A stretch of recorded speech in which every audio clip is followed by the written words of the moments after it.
This is a comparison of belt drive versus chain drive on a bike. Which one's better if you ride at the beach, which is salty and sandy? So that's the belt drive. I've had that for about 2 years, 900 miles. And then this drivetrain I replaced about a year and a half ago, and it's got about 1,000 miles on it. So pretty similar distance. And then there's Edgar bringing the cerveza to the tortas. And you can see on the bike path, there is always sand on the bike path. It always kicks up. It always gets in your gears, and you just cannot avoid it. And it's salty because of the ocean. So starting out here with this, my 10 ways e-bike with a Gates carbon fiber belt drive, 60 teeth in the front, 22 in the back. And all I've ever done to this is just kind of hose it off with a garden hose, maybe 4 times in 2 years whenever it starts getting too dirty, and still works fine.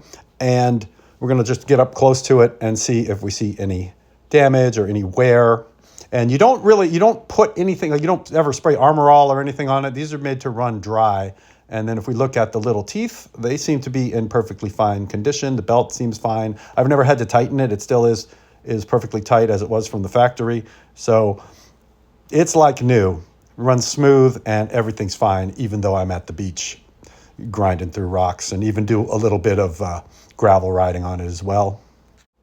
And this is made by Gates. They've been for more than 100 years making automotive belts and just belts in general. So this is a Gates carbon fiber drive belt. So, your mileage may vary if you have some cheap generic one, but this is the real thing, the real Gates product.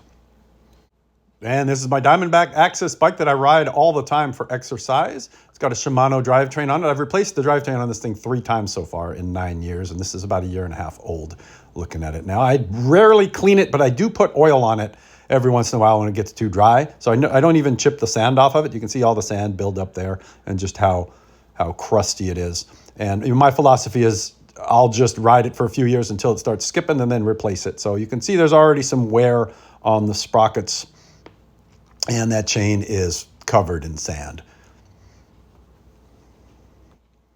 And if we closely inspect the front chain ring, you can see there's a bunch of wear on those as well, both on the 2 top gears. I don't use the little gear that much because I'm mostly on flat land trying to go fast and get my heart rate up. But you can see they're all really starting to get abnormally shaped and probably stretching out the chain as well with all that sand. So belt wins, chain loses. If you're going to ride at the beach, I recommend a belt drive if you can afford one.